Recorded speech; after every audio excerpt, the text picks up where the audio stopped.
something very nice about just allowing your breath to gradually relax, to not only be natural, but as you feel your system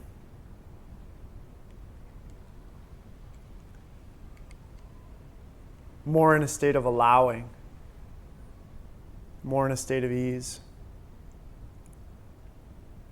we'll notice that the breath becomes a lot slower and a lot quieter.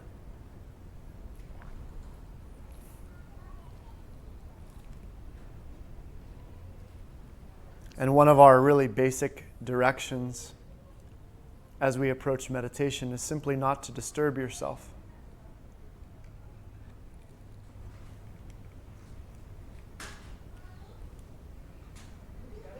And disturbance can take some very subtle forms when you begin trying unnecessarily, or if you see yourself striving toward a certain state or a certain feeling. And the idea is that we can just sit here and relax. But our relaxation, our quietness it's not a sleepiness. It's very vivid, it's very awake. So we're not using meditation to dull the mind. We're not using meditation to dissociate and leave anything. Instead, we're stepping forward into the direct and immediate knowing of now, here.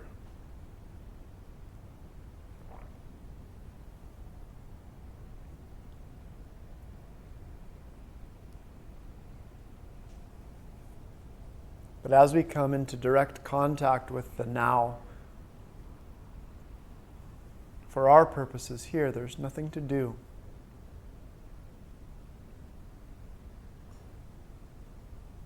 There's nothing even to remember.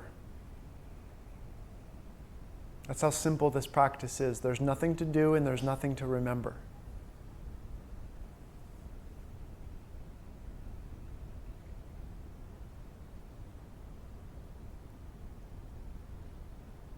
And we can spend our time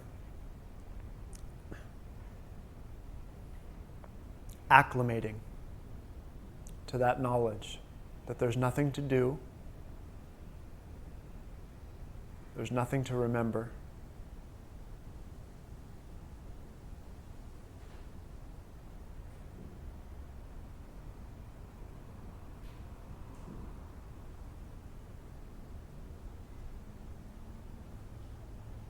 And if we know this deeply enough, we know that that automatically means that there is a profound relaxation called for.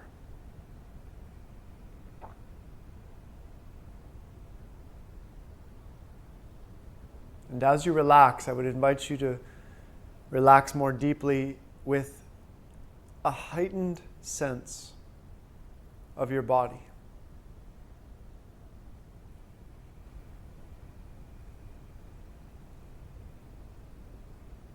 You can feel your nerve endings. You feel the way that even just a breeze comes in through the door, moves through the room, and you feel it just slightly on your skin.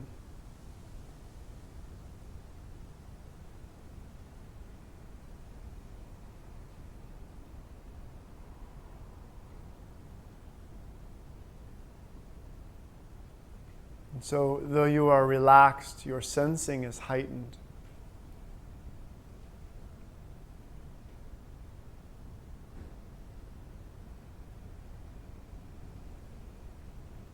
You're aware of the subtle sounds, vibrations, the throbbing heartbeat, the throbbing pulse.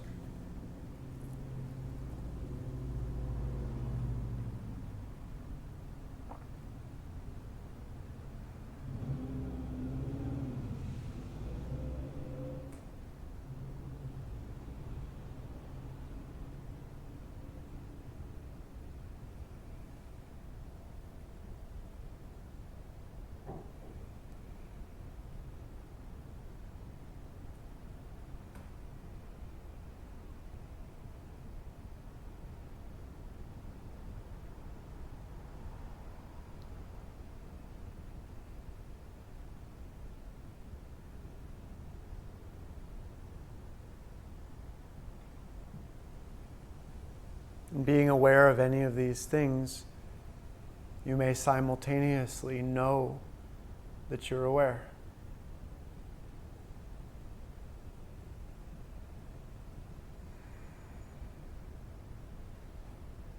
That your awareness of this moment is a knowing.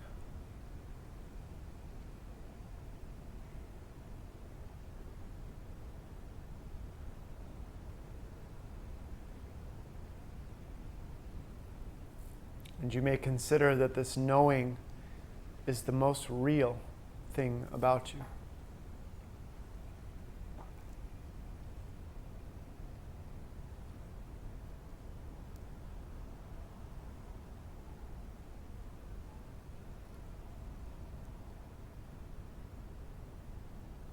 But there's nothing for you to do here, nothing for you to remember. This is an invitation into being. And being requires no action, no memory, no mental technique. We are just observing and knowing this that we are and this that is here right now. That's all. That's all we're doing.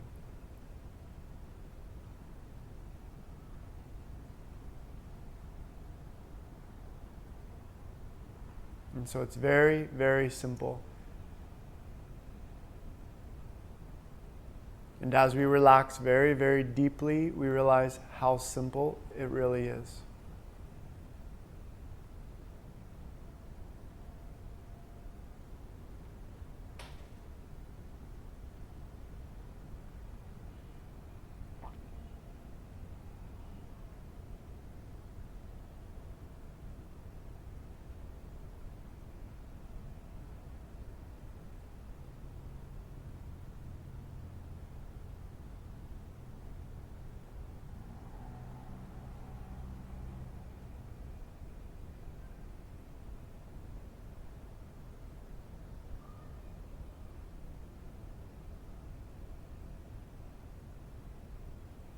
Often the hungry mind, in search of more, will take up a pursuit again, looking for some type of knowledge, some type of experience, some type of feeling, something to stimulate.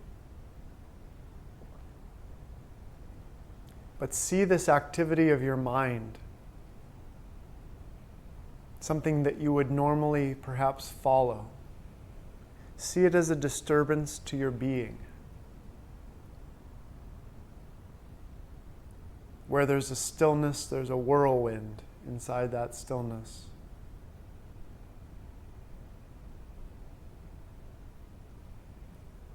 But if you cease giving your attention to this whirlwind happening within the stillness, the whirlwind dies. It dies out. It loses its momentum. So if any of the remnants of the past remain in you as movement, desire, fear, worry, complaint, like that whirlwind, just sit patiently and watch it die out.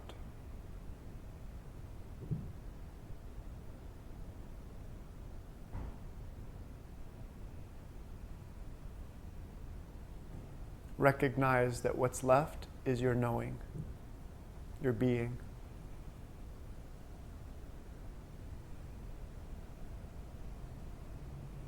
Now,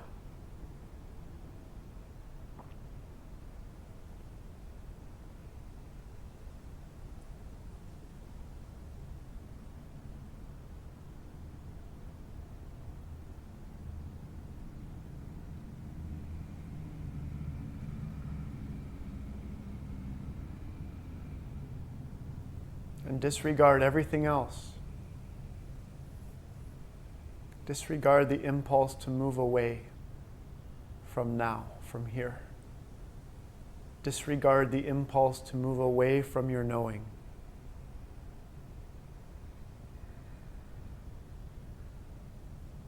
Like the Buddha under the Bodhi tree, sit still. Don't move.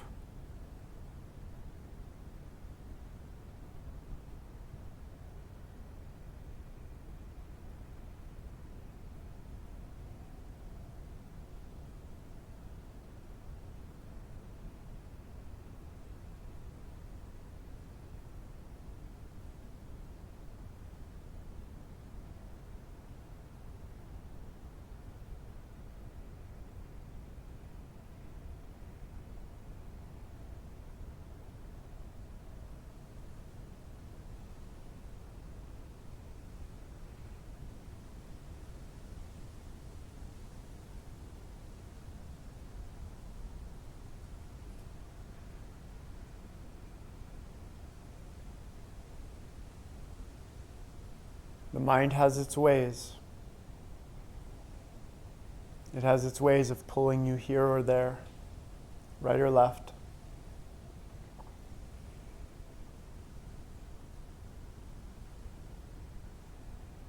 As you acclimate to your knowing, be loyal to it.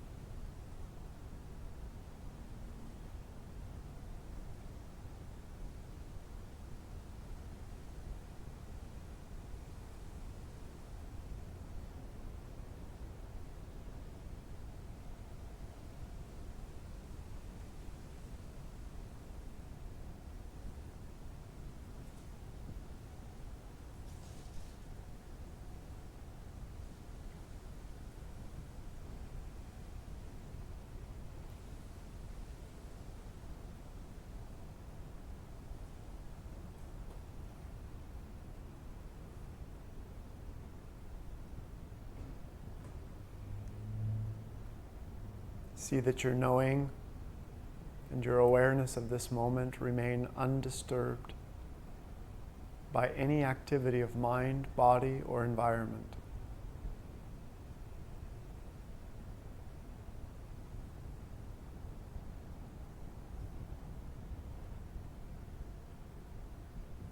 Awareness itself, undisturbed by mind, body, or environment.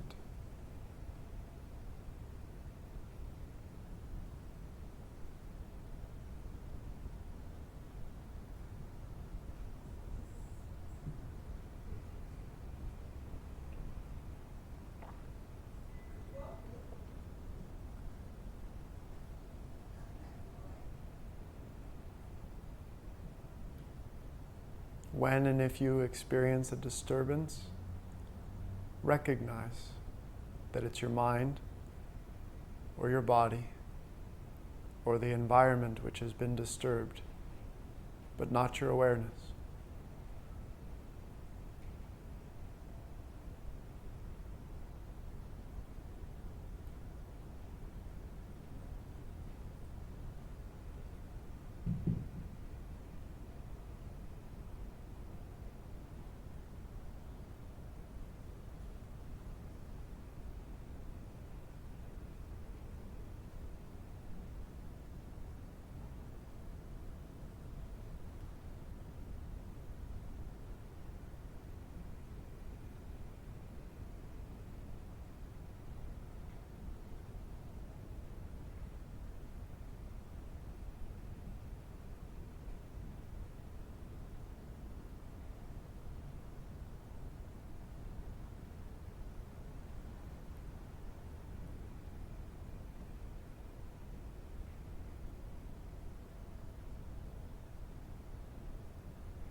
And if there's a contraction or a tension in your being, in your body, let the light of your awareness, let the gentleness of your awareness come in and visit and soothe and penetrate that tension or fear.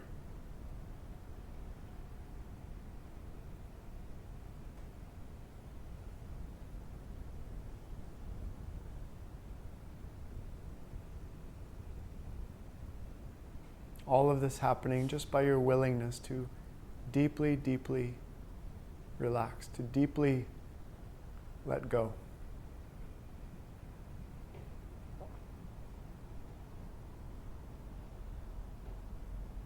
To recognize where you're holding on and let go.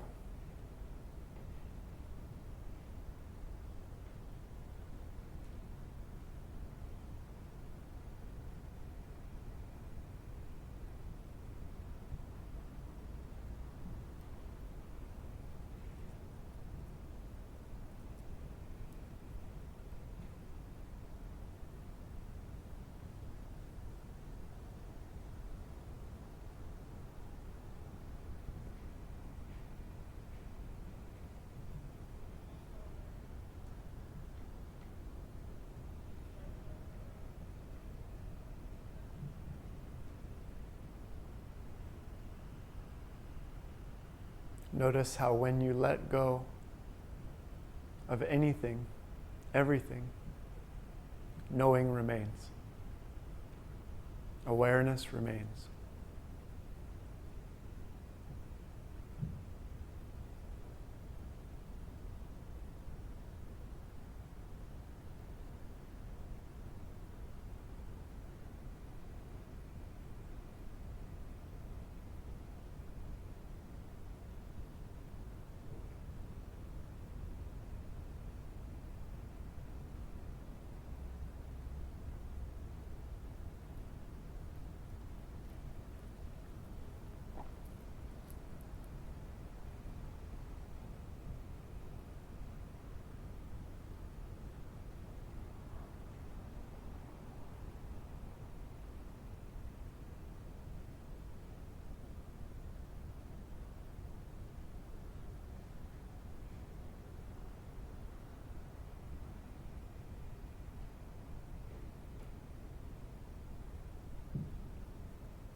If you should begin having intimations of the past or future, disregard them.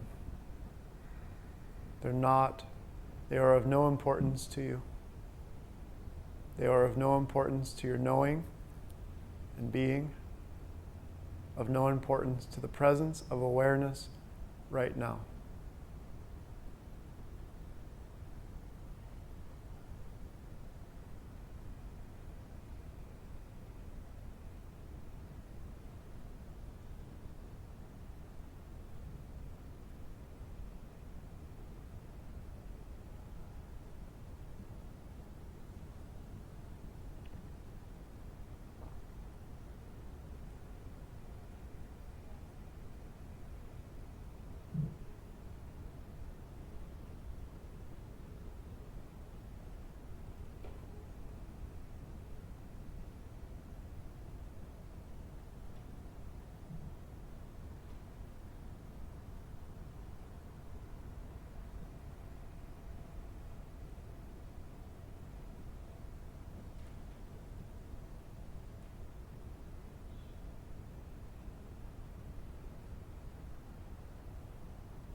Recognize this is what you want. This is what you are.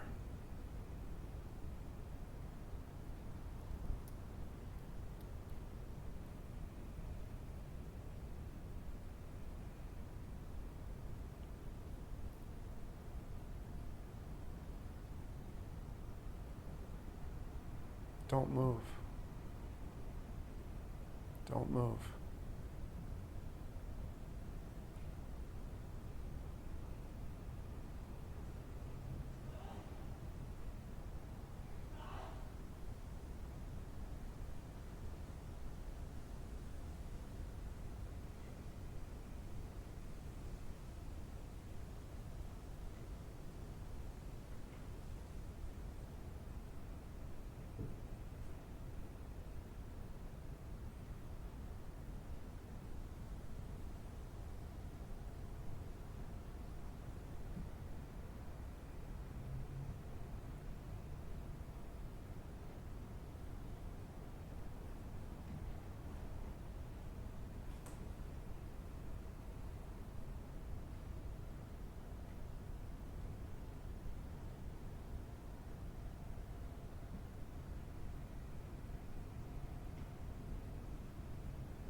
as you recognize being, as you know your own knowing, just see. Already it's at peace. Already there's well-being. Already there's joy.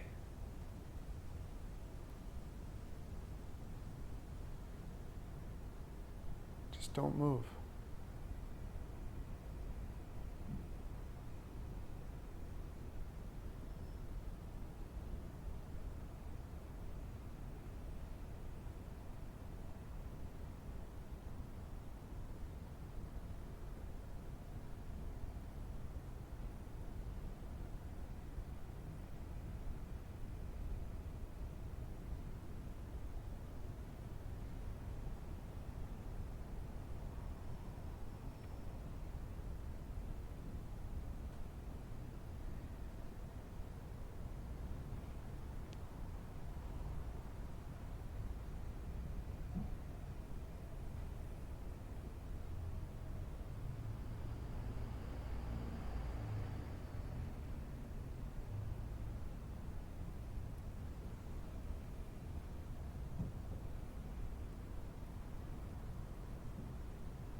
If you recognize that a movement has happened, don't try to return.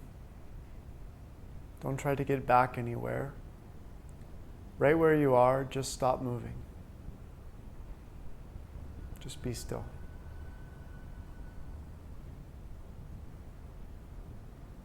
Be still and know.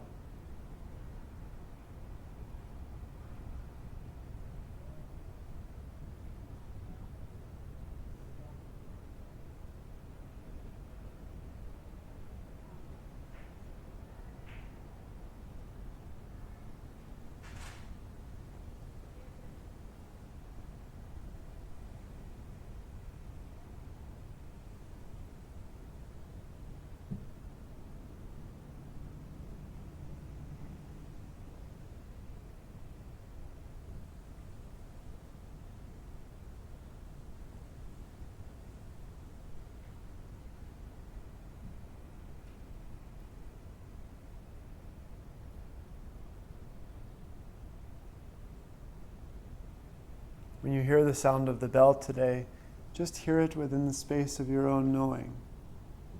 The knowing of the sound of the bell. No evaluation needed, no interpretation. Doesn't signify anything. Just with the pure knowing, the light of your knowing in contact with this sound.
Today we are dealing with a paradox.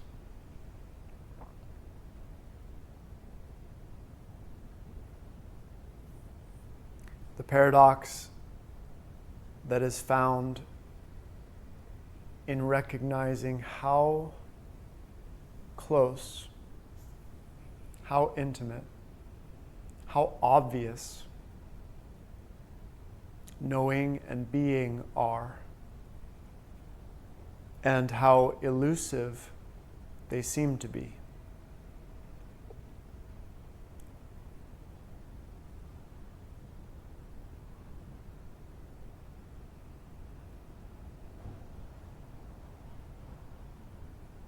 One of the old analogies for this is that of the eyeball trying to see itself.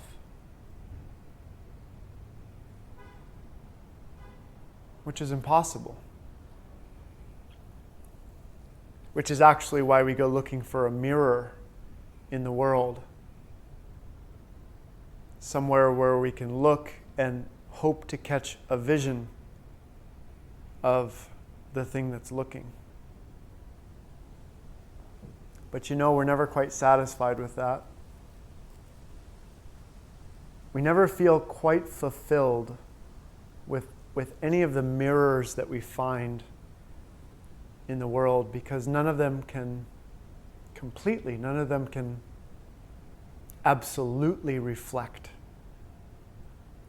that which is looking. At best, we get an approximation or something close, but not quite it.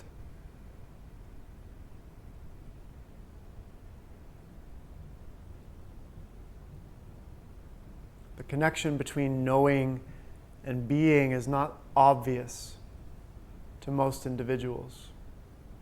And yet, it is the most obvious thing in our experience.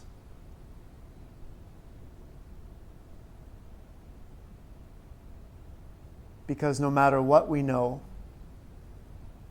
from the knowing of a thought to the knowing of a sensation, to the knowing of something that is going on in the environment, there's always this common ingredient of our knowing, which is present in that moment, in that experience. And so there couldn't be anything more clearly present and clearly obvious than our own knowing of what is right here, right now.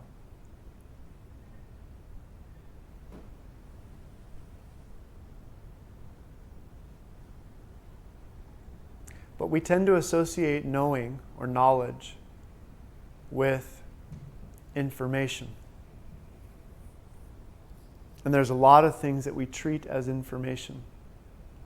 We treat experiences as information. We treat messages, images, feelings. If we look at stimulus of all kinds, inner stimulus and outer stimulus both, they both convey a certain kind of information.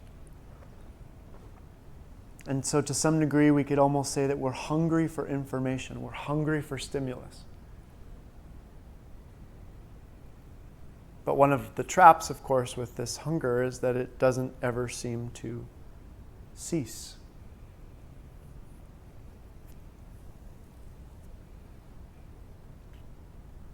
Nor does experience ever seem to cease.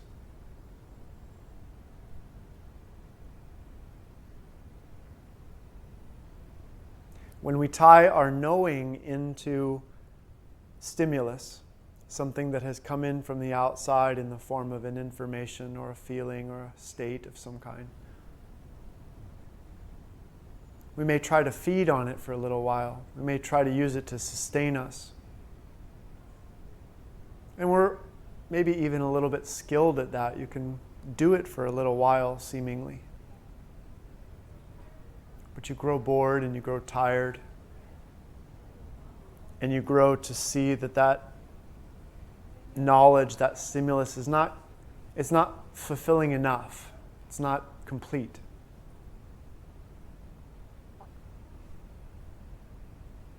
But rarely do we ever look at who the knower is.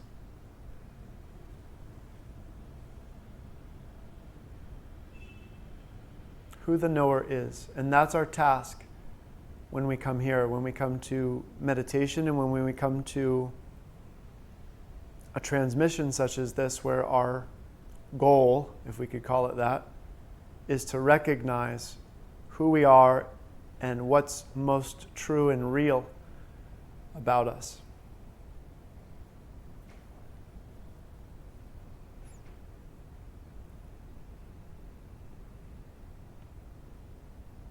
With our understanding, with recognition of our knowing, and specifically the knowing of this moment, the knowing of right now,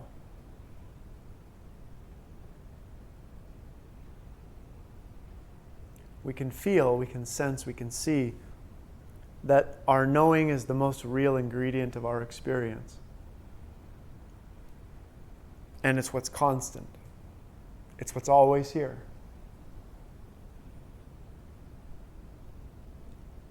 And the idea behind the spiritual journey is one of like pursuing knowing or pursuing being.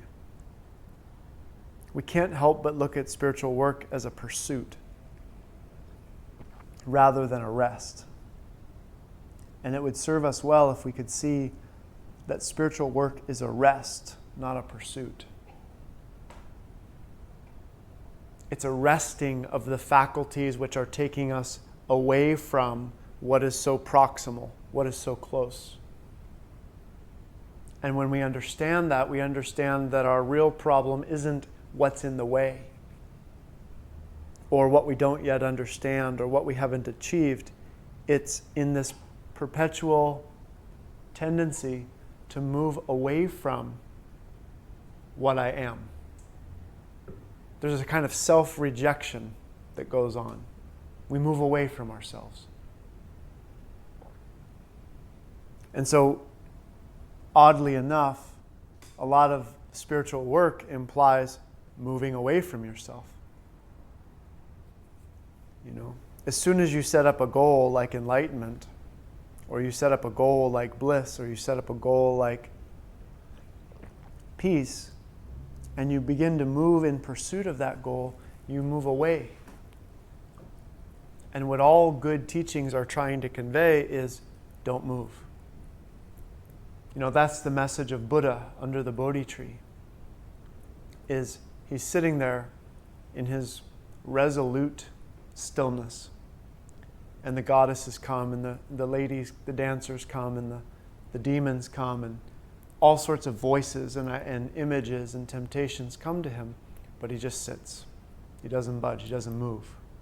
Same could be said of Jesus in the wilderness with the devil, with Satan. This voice which comes to stir you away from what you are. And so the real temptation, the real devil, is our own mind's tendency to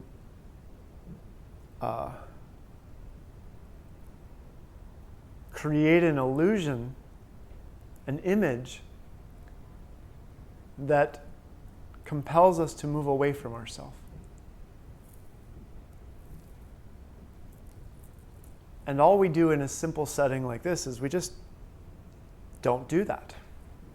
We just don't move away from what is so close and immediate and clear. This is why I'm always saying that the business of being awake is not a doing. There's nothing to do. What can you do to be where you are? There's no direction for that. Any direction implies a movement. And so what all of our good directions are for is not to convey a movement, not to move our consciousness in some direction, but to cease the movements. And in the ceasing of the movement, to see what is so plainly here, what is so plainly true and real. Our own being. And our own knowing of being. And if we have the wherewithal to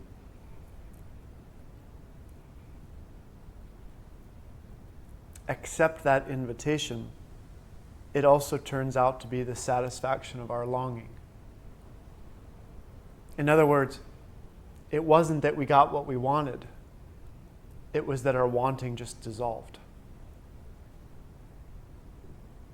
And that's the problem with wanting or desire. I'm not against wanting or desire. I don't think there's anything wrong with it.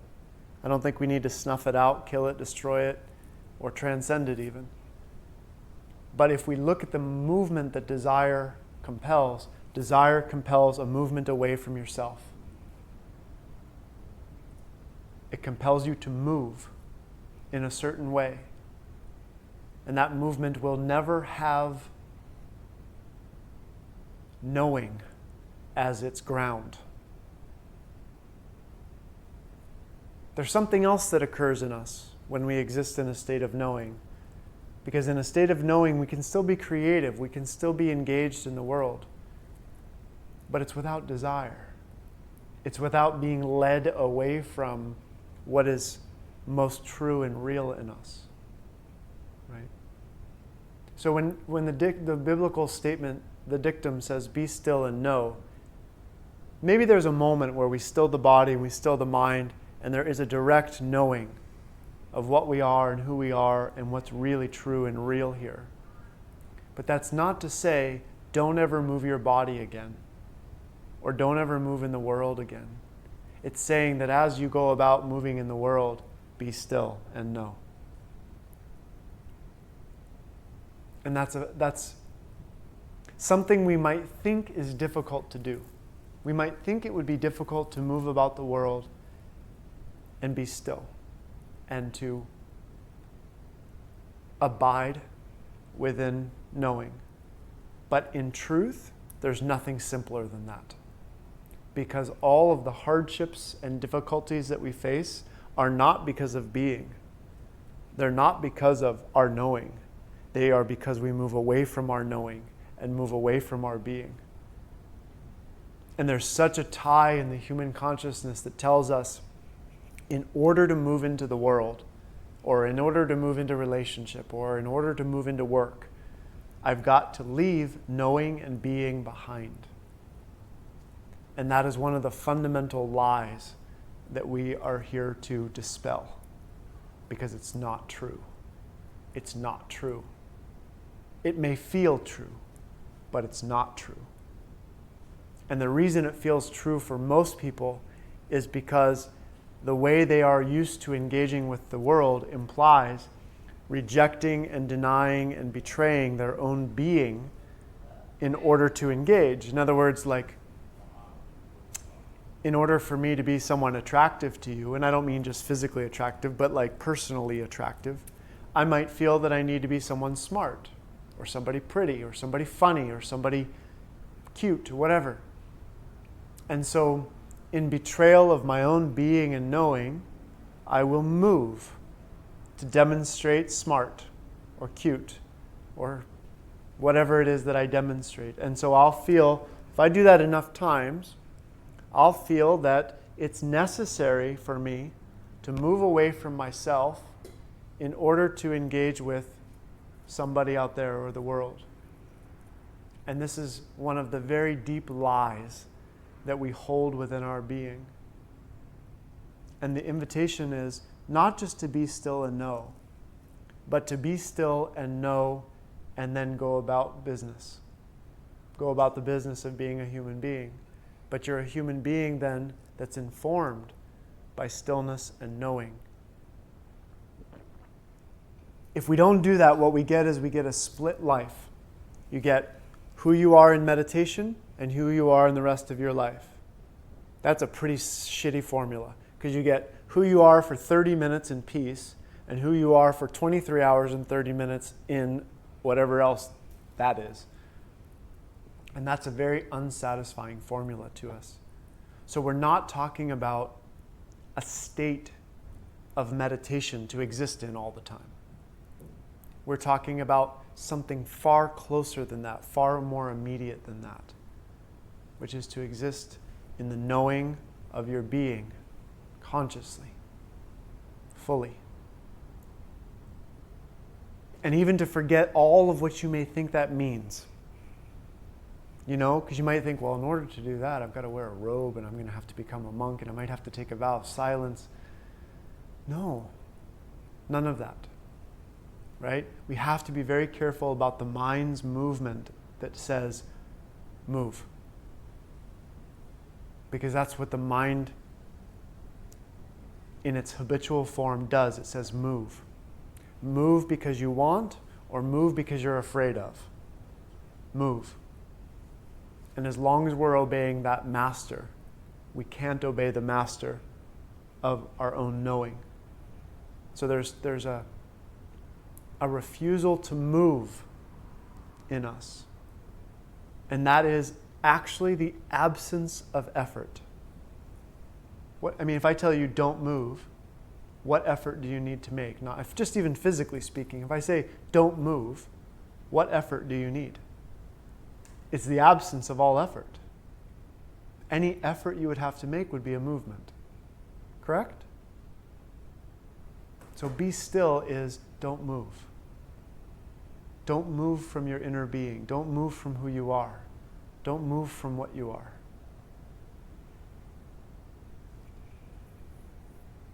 And then we have to be very careful too about the mind with its many conclusions about what that will mean.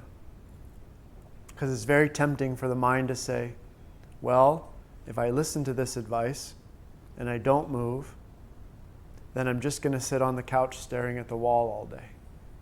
But see, that's a conclusion in your mind that you've already moved into. It's already a movement.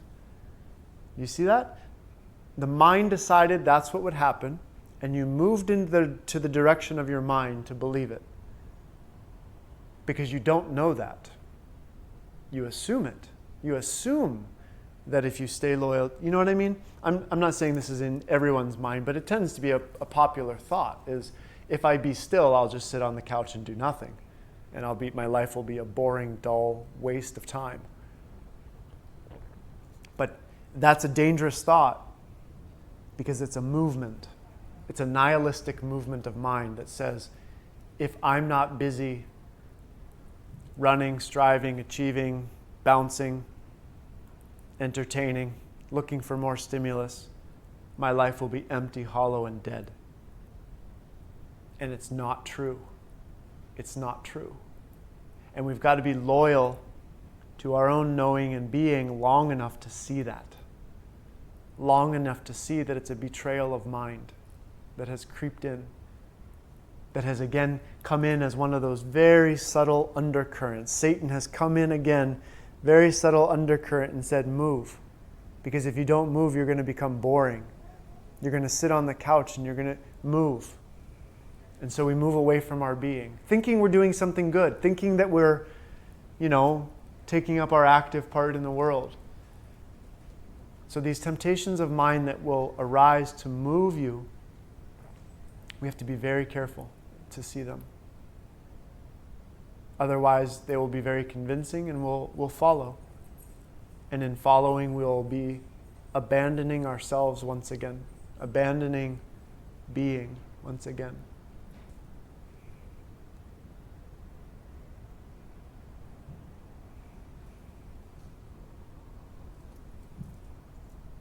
Anything you might have to say about that? Any questions or experiences? I feel like I'm in a consistent echo of emptiness. And it's like there's a little version of me stuck inside that has perpetual hiccups. And you could almost say it's like going to the zoo and looking at an animal in a cage and really wondering what side of the glass you're on. And I can't seem to figure out how to get out of it. Right? So I want to move. And the more I try not to, the more I try to find this quietness, the further down this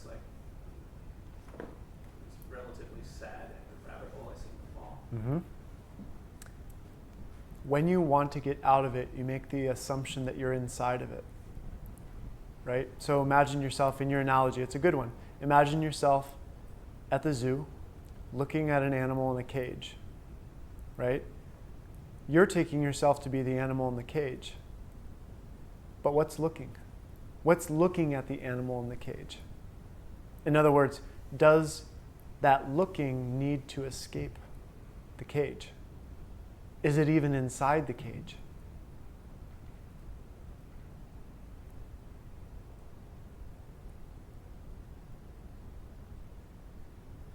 I hear, this is common. In one way or another, I hear a lot. One of the things that we assert is we will take some kind of negative experience and we make an assumption, and it's an unconscious assumption that let's say that negative experience, call it anger, call it sadness, call it fear, call it confusion, whatever you like, that we see it as a cage, right?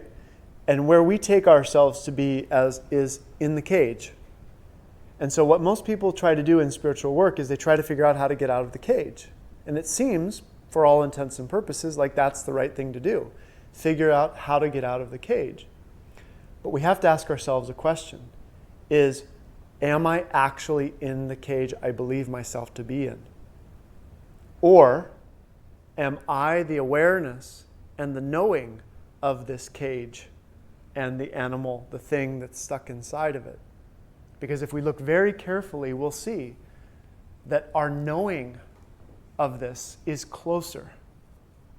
When I know, or when I feel that I am in a cage that I need to escape, my knowing of that, my looking, just as I would look at an animal in a cage at the zoo, my knowing of that is more close, it's more immediate, right? Now, if I look at the animal in the cage and I think, oh my gosh, I got to get out of here, what have I done? I've taken myself to be the animal in the cage, right? I look at the tiger and I think, oh my gosh, it's horrible being inside of a cage. It's terrible. And what I'm doing when I do that is I'm mistaking my looking for the thing I'm looking at, right? It's natural that if you feel imprisoned, you want to get out. Like, that's absolutely natural. But what's unnatural is our assumption that we are actually the thing in the cage, rather than what's aware of that. And when we become aware that we're not in the cage, but we're looking at it, you realize you're already outside the cage. Because you realize you're not the tiger in the cage at all. You're the person standing on the other side of the fence watching. I shouldn't say you're the person. You're that nameless thing, faceless thing, on the other side looking. And so there's a shift in identity then from the one who's stuck inside the cage to the one who's watching. And that's the movement of freedom. That's where freedom, that's why I say there's nothing to be done. Because it's not like the awareness that is watching is in the cage and needs to find a way out of it. And this is actually the problematic piece in our work of trying to move away from things. Because whenever you try to move away from something, you convince yourself that it's real. Right? Take, for example, the old Indian analogy is you're walking in the garden at night and you come across what you think is a snake. It's actually just a rope. And you jump back. Right?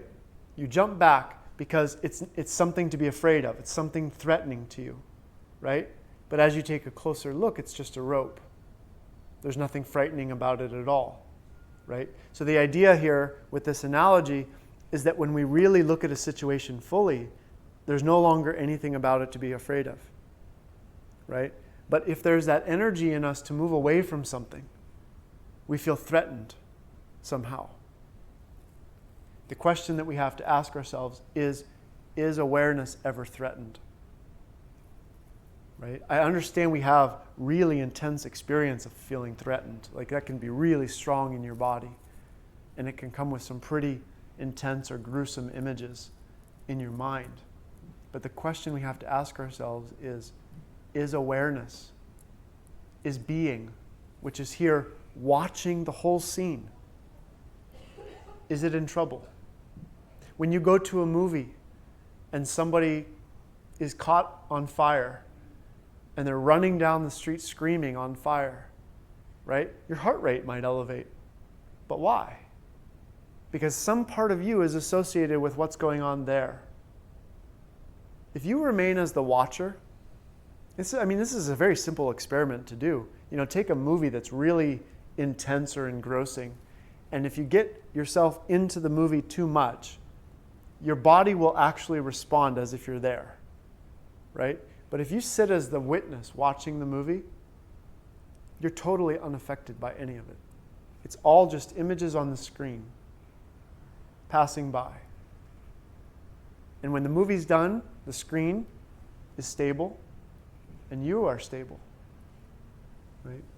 So our contact with being, our contact with knowing, is the answer. But it's not an escape from anything, because being is never caught. Being is always the vision. Our knowing is always the vision which sees the scenario, right? And it's very subtle. It's very subtle. It's so easy for us to take ourselves to be the thing inside the cage. And emotionally speaking, it feels convincing, because as soon as you perceive yourself as something in a cage, you really feel like that's true. It feels like it's true. And that can be very convincing. It can be like, well, I know this is true because I feel it.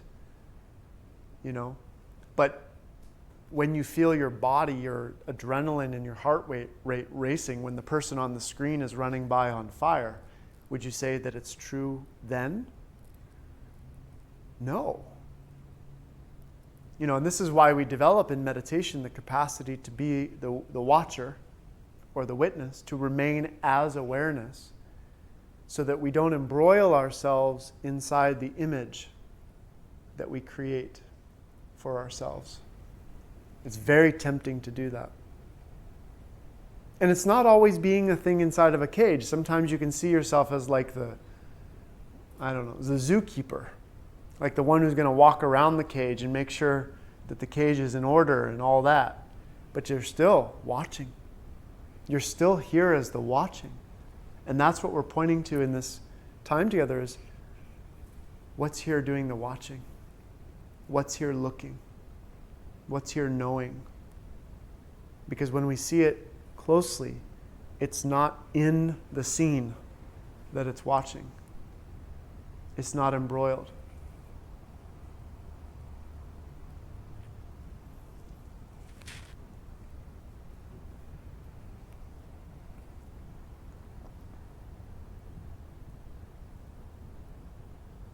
Yeah, are you familiar with the term suspension of disbelief? No, but I can gather up what it means. In fiction writing or in movies, the goal is to get the reader or the viewer to suspend their disbelief that this is fake. Mm-hmm. So it seems like in what we call reality, every time we suspend disbelief, we over-identify with what we're seeing. Yes. That it's real. That's what Satan is, right? Oh, but I'm not lost you there. That's what Satan is. That's what the devil is. Okay, is that? Oh, it's so. Can you say more about that? The identification with the disbelief. Okay. It's a delusion. Yes. Right. Or is it just the perfect metaphor for thinking for yourself? Oh gosh. There's no such thing. Show me a person who's thought for themselves. Where does that come from? Where do we get our thoughts from? Where does our experience come from?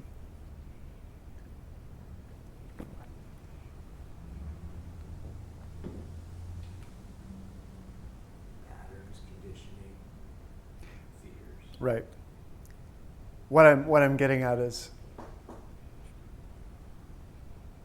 to think that we think for ourselves is a deep error, because there's a lot of things that think for us, like our biology and our unconscious patterning and the kinds of beliefs and ideas that we were trained in very early on in our life. And so I think if a person can actually achieve thinking for themselves, that's a monumental achievement. honestly, it's a monumental achievement, because most people who think they're thinking for themselves are not thinking for themselves at all. They're actually thinking on behalf of a system of belief that they think is theirs, but they've acquired somewhere else. And that's a really problematic issue, especially in our culture now, because there's a lot of people running around thinking that they're thinking for themselves, and they're not, and they don't realize it, and they're getting themselves into a lot of metaphysical trouble with their own being. So I think you're right. I mean, if we genuinely can think for ourselves, it is a moment of wakefulness. It is a stepping outside of the trance of mind, but it's no easy accomplishment for any of us at all. Because if you look at, just if you were to take the viewpoints that you hold to be your own and you wrote them down on paper, you'll find that those viewpoints have been around for as long as you can look into history, right?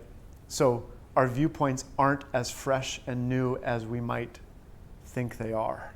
But back to the point. My mentioning of Satan, Satan was more in that device of our mind which goes to sleep on itself,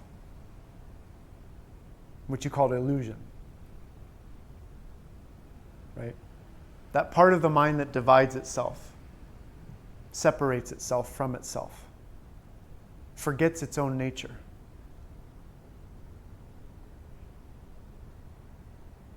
Ignorance. Confusion. We're confused about who we are. And when that confusion exists in us, we move in unusual ways. We move in ways that aren't absolutely natural to us. And the result of that is that we struggle. Because in being, there's no struggle. There's no struggle in being at all. So when we struggle, what we tend to do is when we struggle, we tend to see the struggle as related to things outside of us. We don't usually attribute our struggle to an error in our perception. But if we could, and if we would see the struggle comes because there's something I don't understand, not because of what's going on outside me. And that's where something radical takes place in us. It's like, I'm struggling because I don't see things clearly. I'm struggling because I don't understand clearly. And when we're willing to take on that responsibility for ourselves, that's the beginning of undoing our suffering. It's the beginning of actually correcting our vision and aligning ourselves with our inner being. But most people, they don't want to do that. Most people want to find something to blame outside themselves because it seems easier to do that. It seems easier to say I can't be at peace because, there's so many things going on in the world. What if instead of so many things going on in the world, you question your belief? You question that idea. You know what I mean? That's radical. That's a radical movement in us. If we could see our own perceptions as the error and not the thing outside of us as the error. But my reference to Satan or ignorance is when we pull that veil over our face and we say, well, look, I can't see. There's a veil in front of my eyes.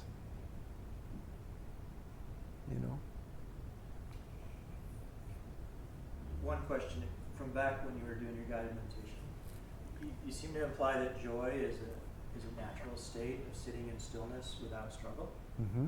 And I know from my experience, when I make my best attempt at sitting in stillness, I frequently experience grief, sadness, loss, depression. Are you saying that those experiences can exist without struggle? Or are they a less natural state than joy? Or I don't know. I got pretty dualistic. No, it's good. It's good. No, I mean, we have to. Because I was like, joy is Anything. this joy you're speaking of, right? Exactly. The joy would come in the non-resistance to that state, right? So any persistent experience is going to involve some level of resistance to it, right? So if there's depression or sadness or anger or whatever, for it to actually become a troublesome thing, there's got to be some kind of relationship to it, some kind of resistance. And I would say that if an experience like depression is allowed completely, it will essentially turn into joy. But it burns itself out, exactly. And the thing is that we aren't taught that skill, so most people don't recognize that. They don't see that if you could just stay in attention to depression without trying to fix it, change it, solve it, improve it, get rid of it, if you weren't to do anything about it, but to just let it come into your awareness and dissolve itself, right? It would dissolve itself, and the result of that would eventually be joy. But we are taught from the very beginning to interfere with such states. And we don't recognize that it's our interference that keeps it so troublesome. Not the thing itself, not the depression, not the fear, not the sadness. It's the interference with it. Because we're scared of it. We're scared of a little bit of depression, and so we think as soon as it comes, how am I going to get rid of this? How am I going to fix this? How am I going to change this? You know? And then it becomes chronic. Yes, and then, yes. It's sort of interrupted. Right. The funny thing is, I said this a couple weeks ago, and then I said, I'll say the same thing I said then, is I'll say this, but then immediately you have to forget that you heard it, is that anything like depression or sadness or fear that you encounter fully, you'll see is not even there. It's not even there. The there-ness of it is your interference with it. You know? It's like a dream. Imagine you're having a dream and you're getting bitten by a mosquito. And for all intents and purposes, you feel the bite of that mosquito. And you're itching and you're scratching. And you wake up and it's not so. It's not so. It's not even happening.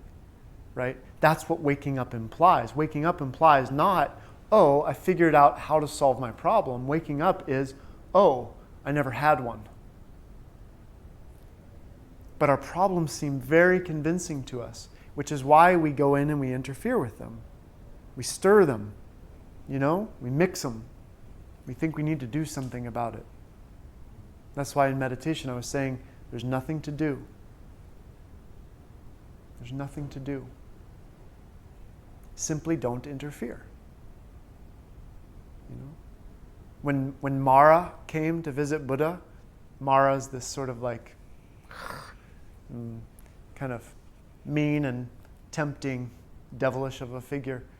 You know, Buddha probably could have thought, well, I should do something about this. This is kind of frightening and hard, and I should, go have a beer or something, right? He could have thought, I should do something about this, or maybe I should go see my therapist about this because now there's a demon in my head, right? No, he just sat. He just sat. He sat long enough that Mara disappeared. And Mara is depression, fear, confusion, anger, all of the states. Nothing can last unless we're participating in it. None of these negative emotions will last unless we perpetuate them. So the idea is, in line with being, don't interfere. Don't interfere. Let it be. We played that in class today, right? Speaking words of wisdom, let it be. Let it be. Not like let it be as a technique to get rid of it. No, because that's not letting it be. If you let it be to get rid of it, you're still trying to get rid of it. You're not letting it be. Let it be. I mean, really, It's so effortless. That's another one of our paradoxes. It's an effortless thing, but it feels like an effort. It seems like it would take effort to let something be. In fact, it doesn't take any effort at all. Try it out. Next time you bump your elbow or somebody says something that hurts you mildly, check it out. Just don't do anything about it. Don't try to fix it. Don't try to change it. Don't try to analyze it. Don't try to understand it. Just let it be. It'll vanish. That's what Vipassana meditation is. Well, at least as I was taught it in the Mahamudra tradition. You let something be and it vanishes. And you let something be and it vanishes. And you let something be and it vanishes. And you let something be and it vanishes. And pretty soon you understand that everything you let be vanishes. So you're very interested in just letting everything be. Which means you don't interfere. You don't move. You don't strategize. You just let it be. Which is, ironically, what we really wanted all along, which was just rest and relax.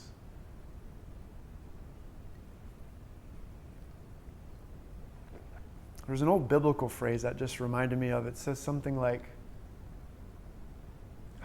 this isn't quite it, but it's something like God comes to those who rest.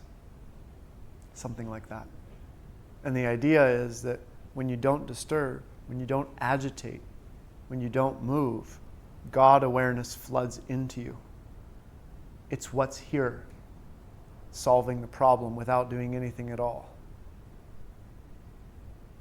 We emphasize this a lot in Course in Miracles because one of the things Course in Miracles says fear is not a problem to be solved. Our solution to fear is recognizing it doesn't exist. It has no substance. It has no reality to it. But you can't learn that if you're reacting to something as if it's real. You can't simultaneously believe that something is there threatening you and run from it and recognize that it's not real. Those two things don't coincide because your mind can't work that way. Your mind can't work with two opposing forms of logic at the same time. Right? But if we stand there and let it be, stand there and do nothing, that fear which has appeared, or anything else, disappears all by itself. In Buddhism, they call this, they have a phrase that says emotions are self-liberating. It just means when you have a negative emotion, it'll go away. Don't worry about it. Don't involve yourself with it. But you see, that's exactly the opposite of what we do. As soon as that negative emotion is there, why am I experiencing this? And maybe I should go meditate. And let me go on Amazon and I'll buy a book on depression and read about it. And, by the time the book arrives, your depression is past anyway. But the idea is it's just that sense of interference. You want to interfere because you don't like what's happening. And being doesn't do that. Being doesn't interfere. That's the difference between the ego and being.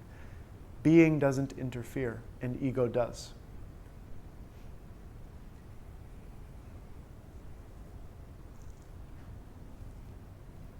But you see, you can't use this as a philosophy either. That's why I say you have to forget it.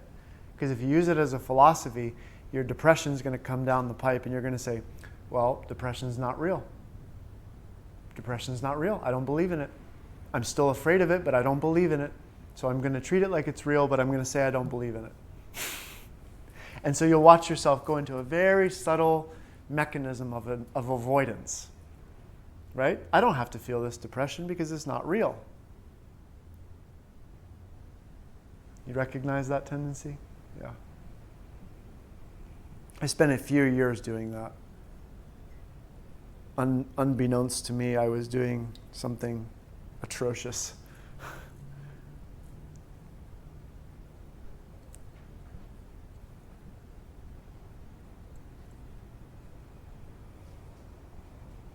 Anything else that you're toying with?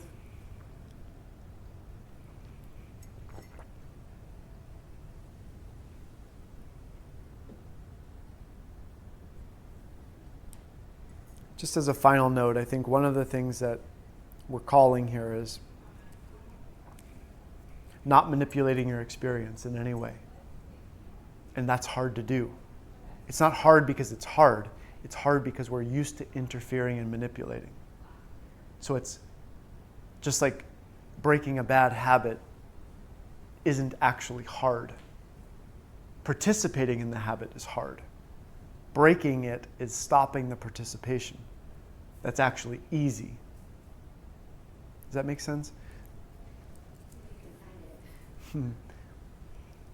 What I'm trying to illustrate, I guess, is that it's the relaxation of your being. It's the stepping back. And with our tendency to manipulate and interfere with our experience, that's where the trouble lies. So then I do have a quick question. So what is a compulsion or an addiction? Is it just something that's really, really, really, really hard to relax around in your mind? You know, these things where not doing it seems almost beyond our control. Yes, I'd say it the way you said it. Really, really forming. It's like it's really well practiced. It's almost subconscious, like it's Yeah, definitely. It's definitely driven subconsciously and unconsciously. Yeah. Do it without even thinking about it.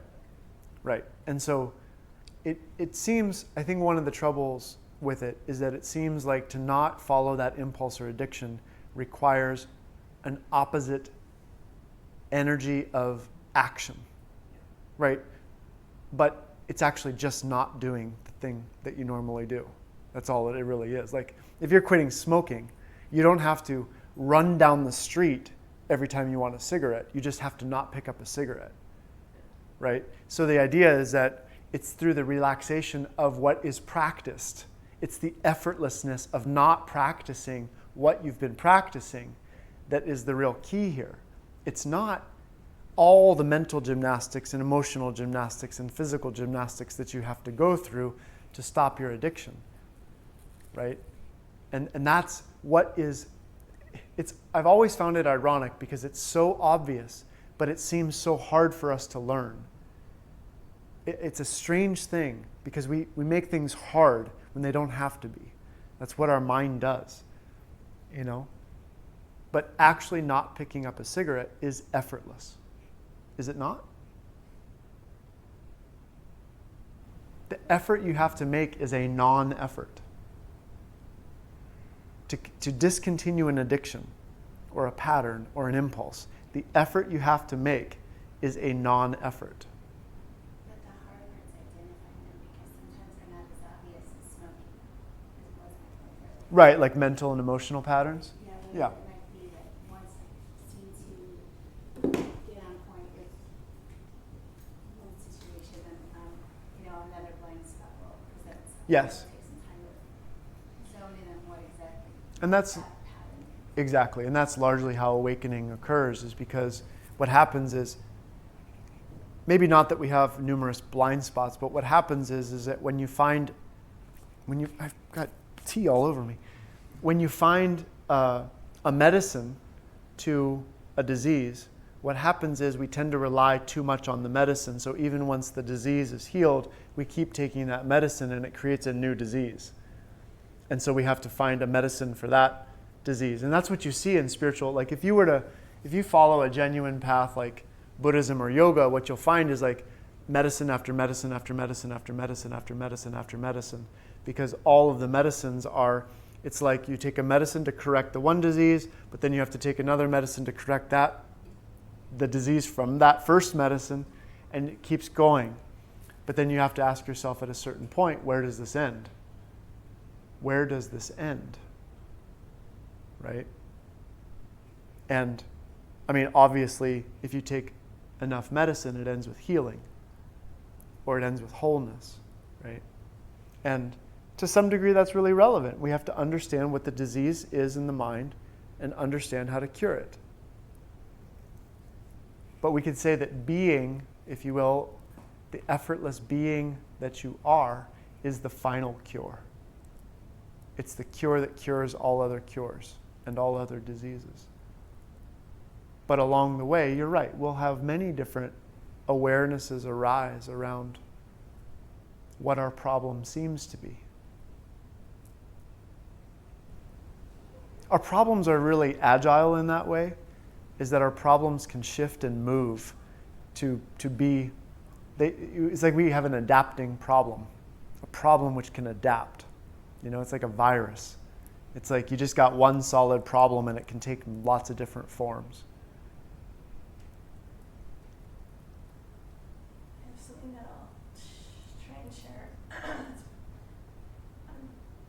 It's very imperfect, so I'll just say it. But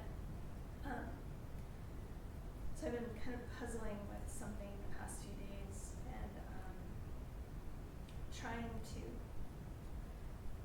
figure out how to, when you mentioned like the small voice inside you or whatever, it's that idea. But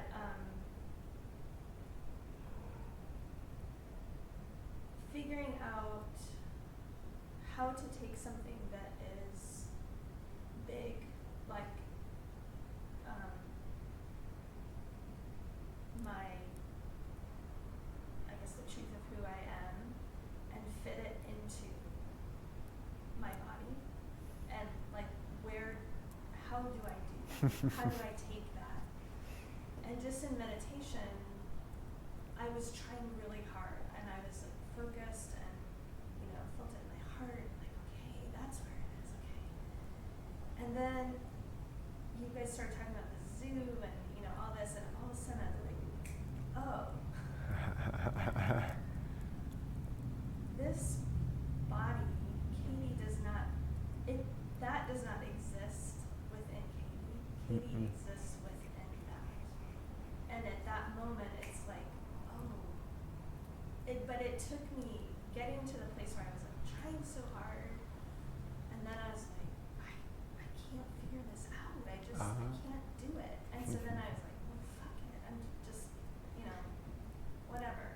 But it took me getting to that point and allowing sort of this spaciousness for the answer to come in, which is what you were talking about, like the God sense or whatever flows in, where I realized I had that moment of like, oh, I'm looking at this from the Wrong perspective, yeah.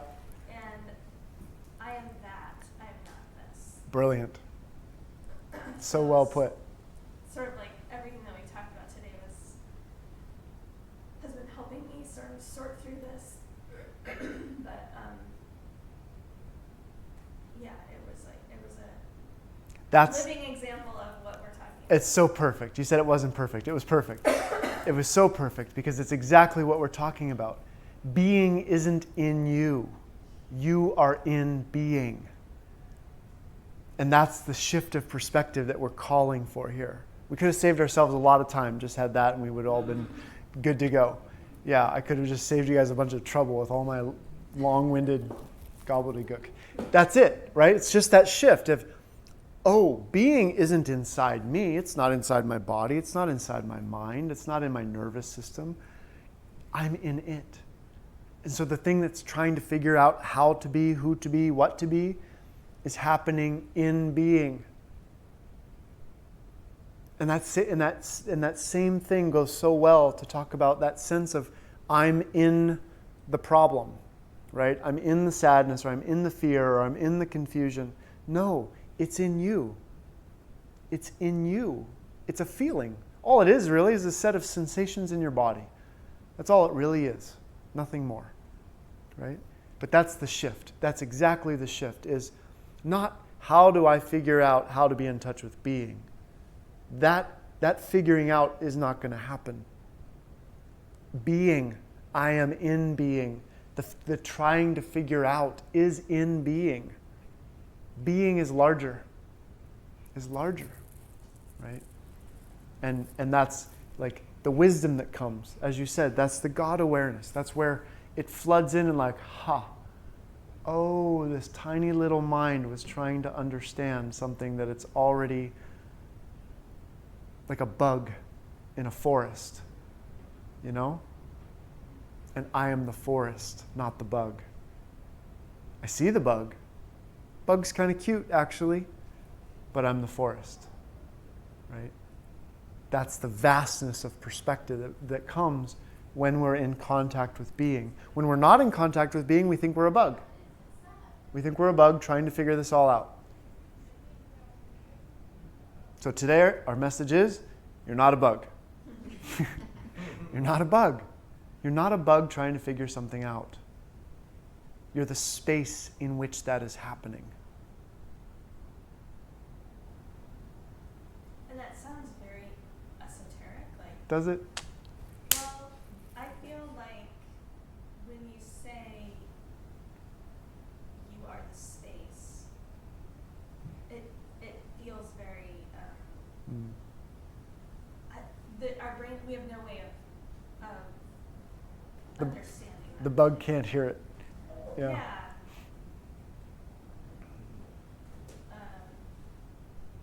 And there's no way to necessarily, I don't know how to explain that otherwise. Now you know what my grief has been for the last 12 years. But it's almost this space has